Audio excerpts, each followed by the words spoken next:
Hello and welcome to Opening Bars.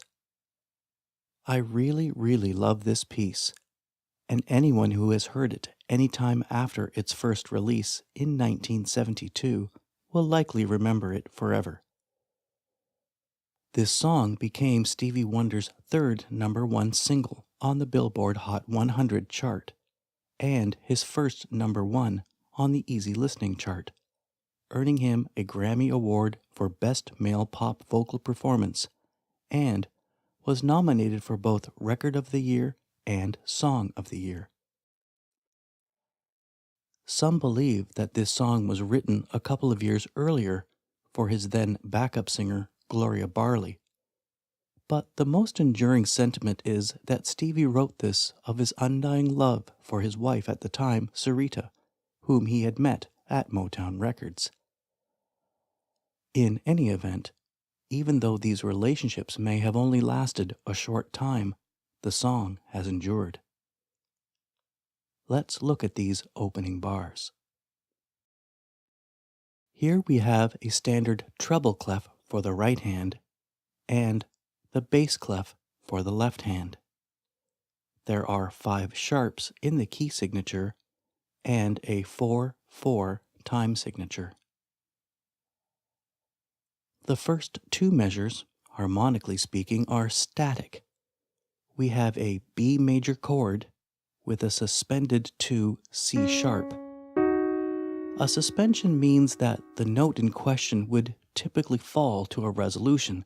In this case, it would normally wish to complete the B major triad, resolving to the B. Some online sheet music labels this as B add 2 or B add 9. But I think that could be misleading, making the performer think that a B actually exists in the right-hand chord, which it doesn't. Part of the charm is that the unrealized B actually emanates as a harmonic of the low B fundamental instead. So, with that root B in the bass, let's just label this a capital I in Roman numerals, with a superscripted sus2. Continuing to measure 3, the bass moves to the 5 F sharp. In the right hand, we see a series of adjacent notes that seem to form a scale. Notice that they are all full steps of a major second. There are no semitones.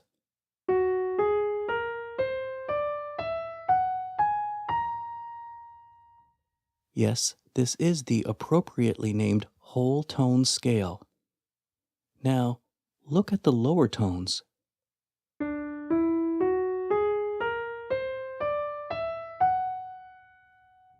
Why, they too embody the whole tone scale as well. In fact, we have 2 whole tone scales moving in parallel major thirds. That's so cool. I have seen some label this section as F sharp og, but I don't agree with that. Nor does it make sense to define each chord that syncs with the bass rhythm and label the tones in between as passing tones. I think noting the bass note F sharp itself with NC or no chord is acceptable, especially when the right hand is not chords at all, but a very specific and uniquely unalterable aspect of the song. Let's look at the rhythm.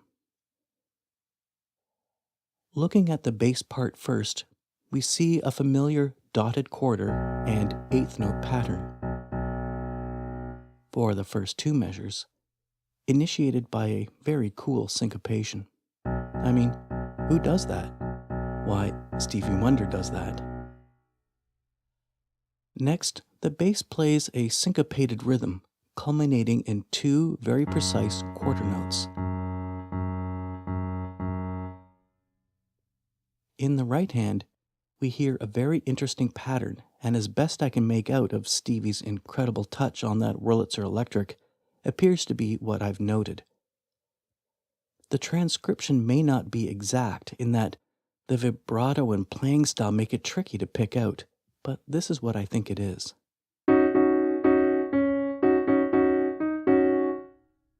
The whole tone scale in parallel thirds is a series of quarter and eighths all the way up to the 2 quarters. Note that I've included a possible fingering option for you as well.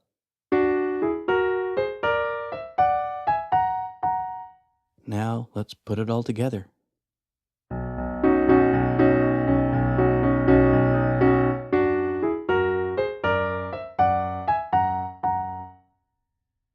So now that you know the notes, some things you can think about are looking at that whole tone scale. Ask yourself this question: how many unique combinations of notes can exist in any whole tone note scale set? Well, in fact, it's really only 2 set combinations: A, B, C sharp, D sharp, F, G, and A sharp, C, D, E, F sharp, G sharp. Practice this scale beginning on a C. Then start on the next note in line. And then the next, until you cycle through. Notice how the fingering can quickly become awkward. I always aim to use my index or second finger on the first sharp of an ascending group, and my fourth on a descending group. To make this happen, for instance, if I begin on a D ascending using my right hand, I have to use my index finger on the starting note, sling my thumb under for the E, then 2 on the F sharp, 3 on the G sharp, and 4 on the A sharp, thumb under for the C natural, and 2 again on the D. Try it with your left hand too. In reality, to use this effect, it matters little which note you start on. Make sure that you also do more than 1 octave.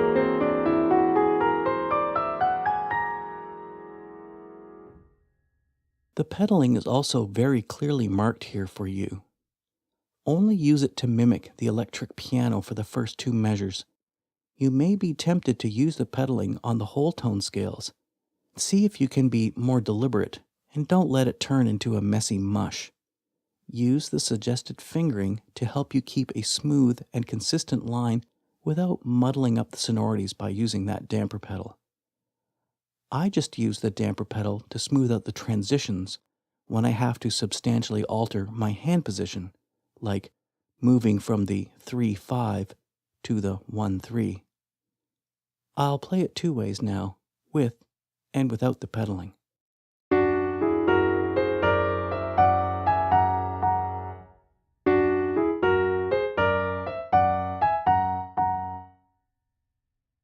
The first 2 measures are actually quite tricky to play as written.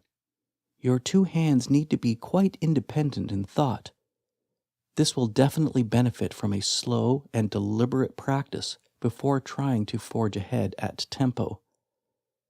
You may notice that if you rush into a particular passage and repeatedly mess it up, you will spend far too much rehearsal time later to try and fix it, and in fact may never succeed. If, however, you practice it slowly at the very beginning, your neural pathways will already be properly greased to allow for a more reliable and successful performance in the future. One interesting thing about this piece is that no artist who has ever tried to cover it in their own performance was able to also turn it into a hit. Many have tried, including Frank Sinatra, Ella Fitzgerald, Perry Como, Johnny Mathis, Vince Hill, Andy Williams, and Engelbert Humperdinck.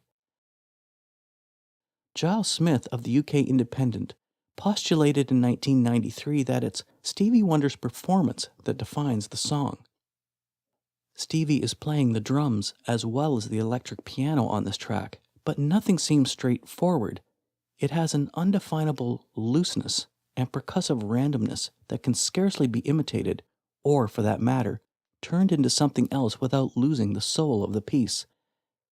Giles writes, There's something random about his playing which particularly pays off here. The bass drum is consistent, falling on 1 and 4 to create that racing heartbeat which ordinarily drives a samba, but the clicks on the rim of the snare are scattered because Wonder keeps leaping off the cymbals to beat the rhythm out there. In place of a solid, direct beat, we get pattering congas up high in the mix. Rather than taking a direct route, the song rolls and tumbles forward. Honestly, the best enrichment you can do to advance your playing is to listen to and play more Stevie Wonder. He is such a genius artist. Try lifting other classic riffs. Perhaps Isn't She Lovely?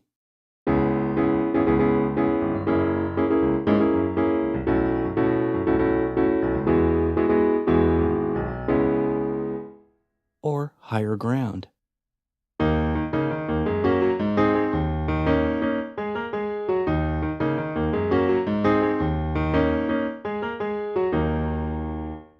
Or I Wish.